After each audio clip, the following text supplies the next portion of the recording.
Hello everybody. I have some special guests today, one of whom you may recognize. So this is Carolyn, and this is Matt. Hello.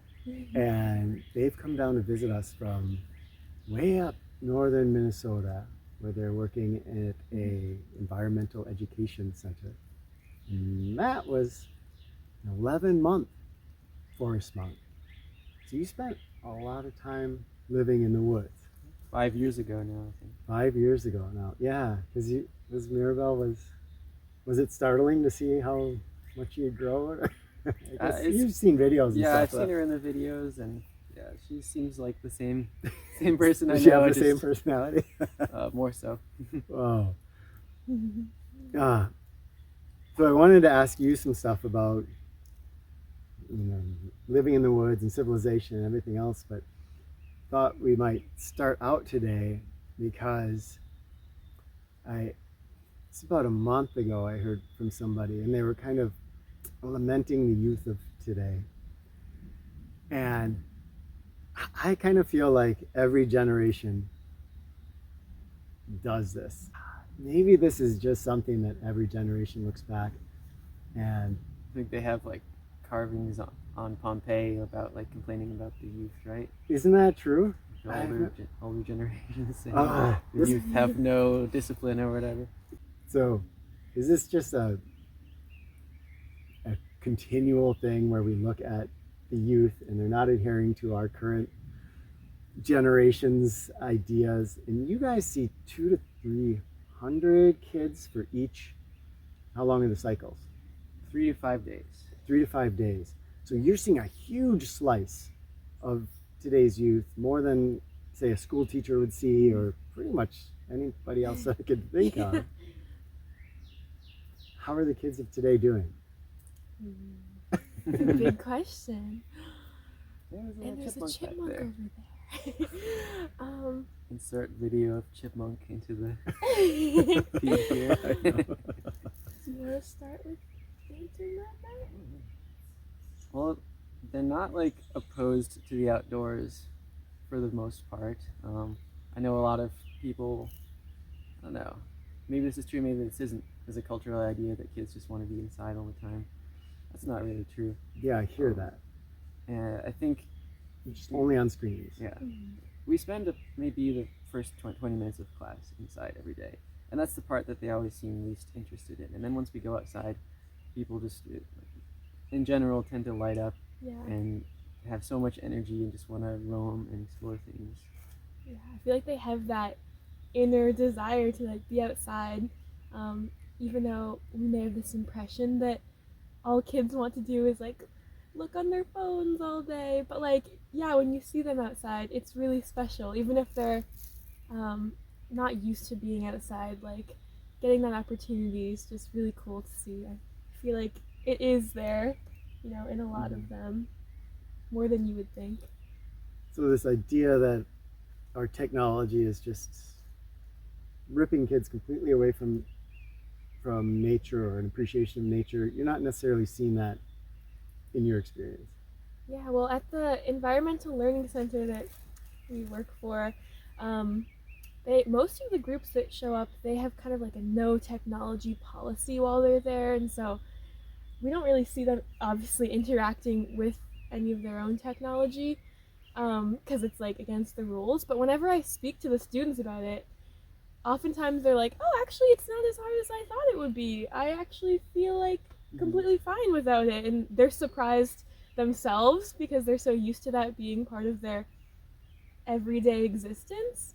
So we do keep them quite busy with all the activities, so that's probably part of it. But I never really hear people complain about not having access to their phone. Really? It's shocking. Occasionally they'll mention it, but most of the time you forget that that's even a thing that the students are being asked to do. Yeah. Okay, so and I think part of it too is just being there with your group of friends, and that's pretty distracting, keeps you busy as well. Okay, so these are all kids that know each other, so at least they have their social network in real life. Typically. Okay. What if you had to be without your phone for a week? Would that be hard? My Or do you have to go without it up there, or how does that there's work? no cell service at our house, and my Wi-Fi refused to connect for the first 2 weeks that we were there. So I know what that feels like, and I mean, we were kept pretty busy during trainings. I didn't really notice it. I would barely have time to check my email on the computer at the end of the day. But I think maybe during the long days of snowy winter, when everything is just kind of the same for 2 months on hand, it might start to be like, oh, I wish I could watch some YouTube right now. Yeah, I think it's at the moment I have to do a lot of like emailing and other things like with technology, like on my computer, my phone. But I always feel after I use my phone or my computer for any sort of extended period of time, you just feel so drained and like I just need to go outside and feel more like better, I guess. But yeah, it's part of my life more than I think it should be or I'd like it to be at the moment, personally. But I'm reading Richard Louv right now, which you guys are familiar with. Last Child in the Woods, the concept of nature deficit disorder. And he's talking a lot about how good nature makes us feel mentally, emotionally, and physically good for us. And there's a good body of research behind just how good nature is for us now.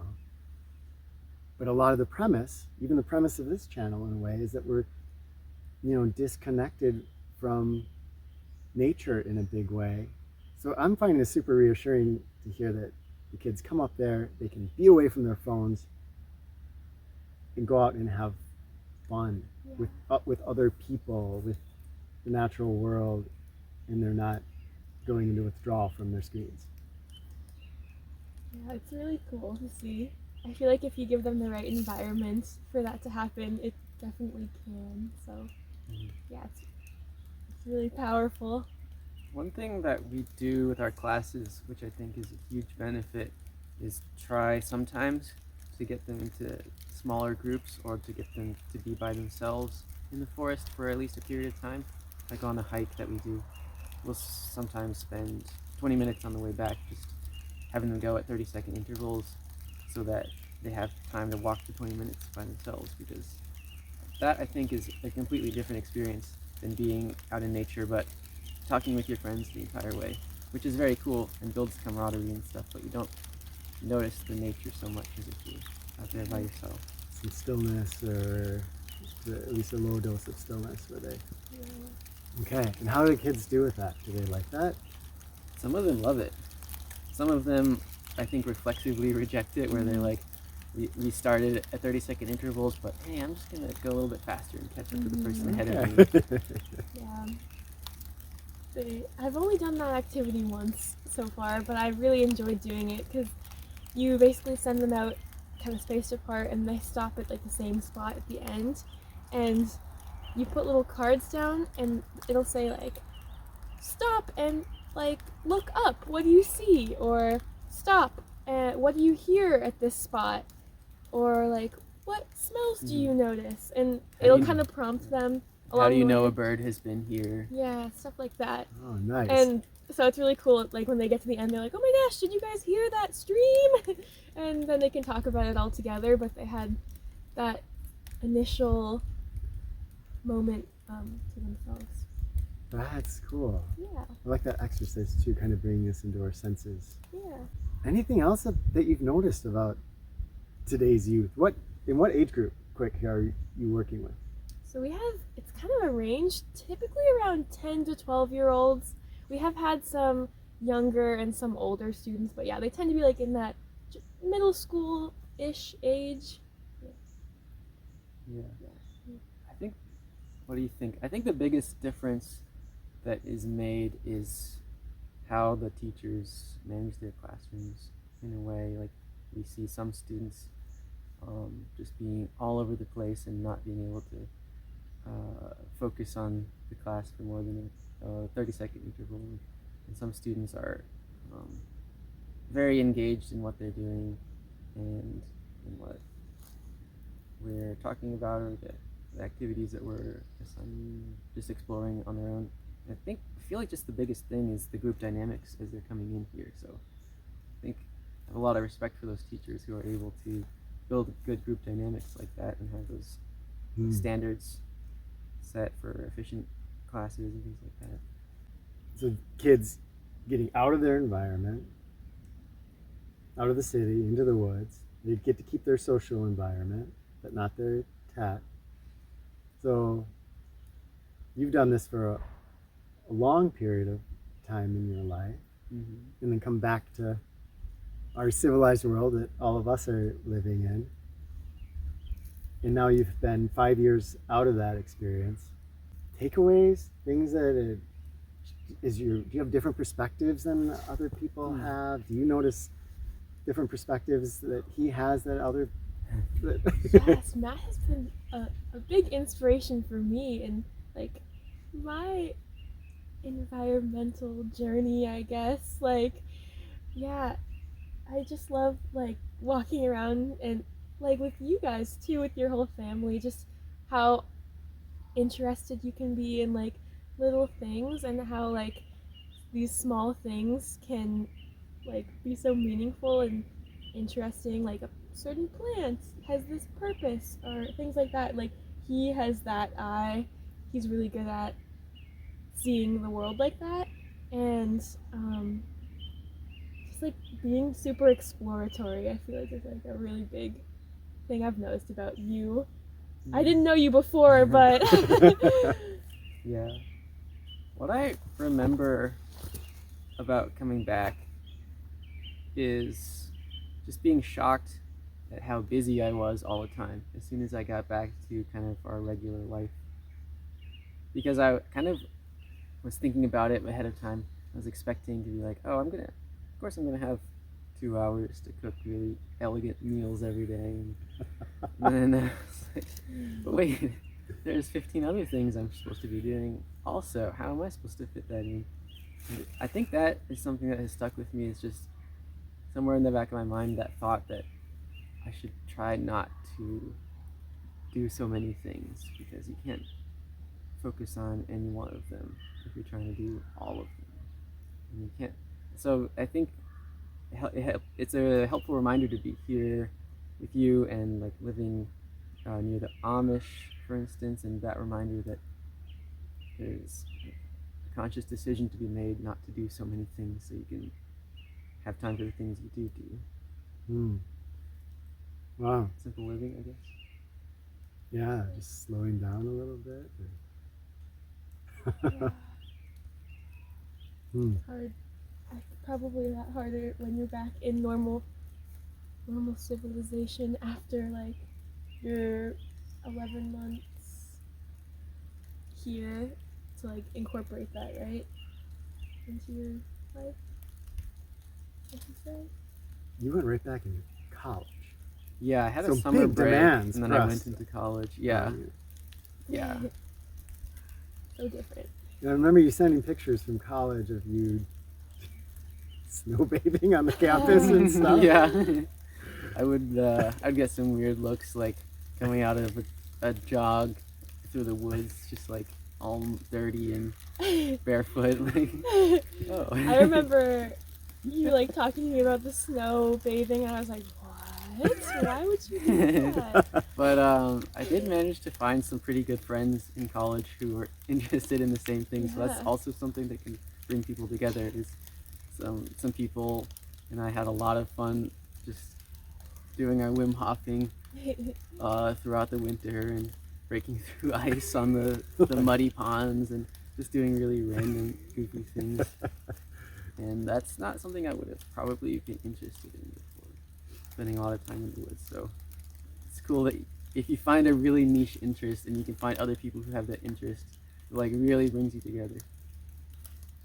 Has he gotten you to snowbathe or you could break through the ice? He's definitely encouraged me to go out of my comfort zone, like in terms of like outdoorsy kind of things. Like I remember, yeah, like we met early in college, and he was like, Carolyn, come to the this like skiing race with me, and I was like, I've never been cross country skiing, and he was like, do it anyways. So I was like, okay.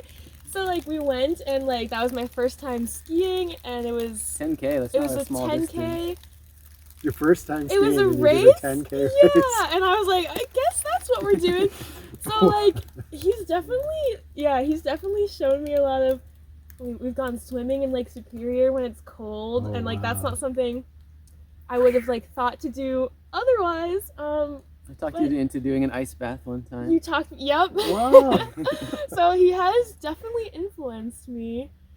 Yeah, and he really helped help me pursue, I'd say, like the environmental science career path too, a bit. Like in college, he was like showing me all the cool things that could become, and so yeah, I thank you, Matt. And that's what you're gonna end up doing next year. Yeah, so I'm still doing that.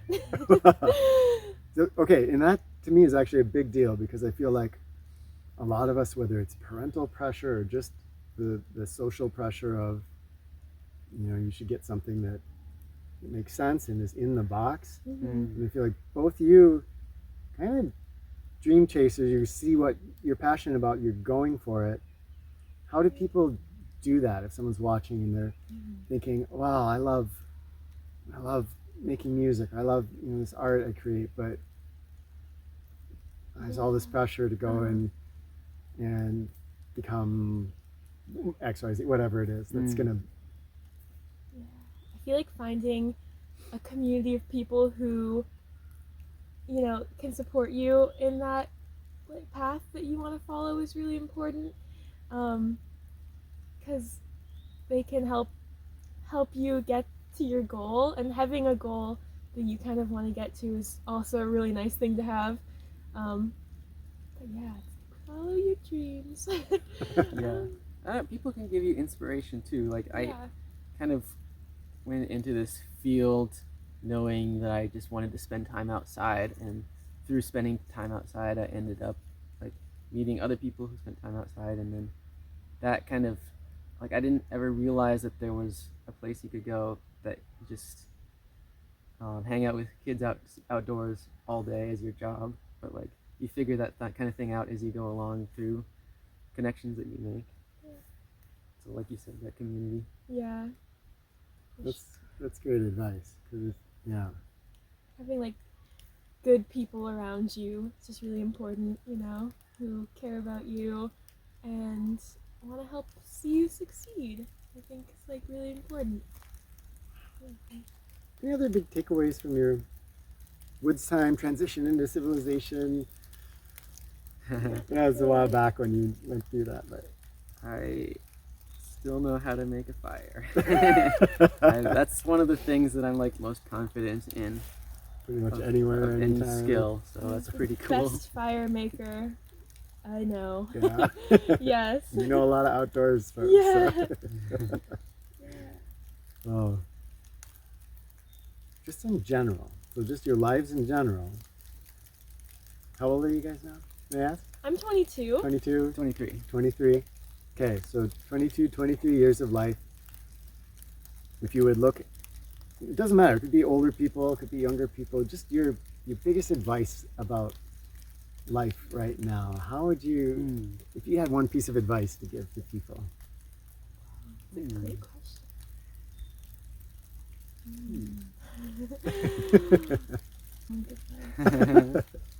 I feel like try to identify a few things that are important and focus on those, because if you don't, you're going to be focusing on a lot of things that aren't important without even realizing it.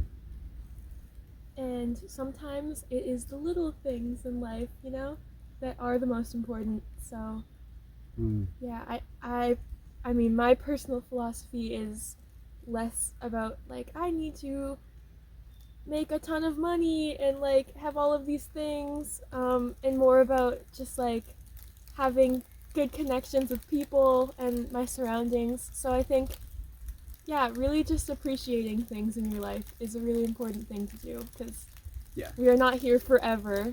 So It's cool that you say that. That was my big takeaway from like week zero of ReWild University was start appreciating the things that you have in your life. Because I was like, oh man, I had so many cool things that I did, and then I'm like, I have access to none of them anymore, except for some of them, which were still really cool. But I was like, wow, that was pretty cool. I should appreciate that when I get back. Wow. Yeah. That can be people in our lives. It can be just what we do. It can be the space we're in. It can be anything that's kind of in our normal. When you say little things, almost just our normal life. That's easy to. You can like take for granted. Yeah, like I didn't do forest monk program, but like I was mentioning to you before, I did that boat program where I was on a sailboat for like 6 weeks, and I remember just being like, wow, I really would love like cold water. Like we had water, but it was warm. It was lukewarm. I was like, I want like a shower more than once every 3 days for 3 minutes, and like just I don't know, little things. I made a whole list while I was on there, like things that I'm excited to do when I get back, that like most people would be like, oh, that's so normal, and like we do that all the time. And sometimes you have to live kind of without it a little bit to see that it's, I don't know, to see its value. And I've told Matt this before, but I feel like everyone should at some point do something that takes them like out of their like normal, comfortable setting just for a little while, whether that be like going and moving into the woods or like going on some sailing expedition or anything like that. I don't know, I think it's really valuable. Yeah. I think go camping is the take home Yeah. from that, because it's like you can hear people talk about that and like it means maybe like this much, but if you go and experience it yourself, like it's way easier to feel like, oh yeah, I understand that on a deep level. So really find some way to go camping in that in that way. And if we have some people that can't leave their house because they're disabled. Maybe there's still a way that you can disconnect from your normal life for a little bit, even a day or two, to kind of see, wow, how can I step outside my life for a moment and see it? And if you can do it for a longer period of time, try not doing like 60% of the things that you normally do and see what else there is that you would do for that day. And it's kind of surprising. You're like, oh, I used to do this a lot and I missed it. It's so hard to get out of that momentum of what you're just doing every day in life. But there's gifts there, huh? Like it was so cool to just come down here. Like that was hard for us to like, oh, how do we work this into our schedule? It's the whole drive down. Yeah. But like totally worth it, and it really makes you like stop and think for a little while and appreciate the people you have. And, Wow. yeah. We're really grateful you guys came down. We're so grateful you had us here. It's been awesome. Do you want to plug your YouTube channel? Oh, my name's Carolyn Hanrahan. I'll write it on here too, so people can see. I'm not like a pro YouTuber, but feel free to check out my channel. Maybe you can make me a pro YouTuber. Yeah. Cool. Yeah. Maybe I'll make more videos. So yeah. Cool. Yeah, you just told us about it today. We haven't seen it, so we're gonna get to go. I think the girls it's are a looking lot of right like now. music kind of stuff, but if you like music, check it out. Nice. Thanks for having us. Yeah, thanks you guys. Wow. Oh, really appreciate it. Aw. It's been really special having you guys down. Aw, thank you.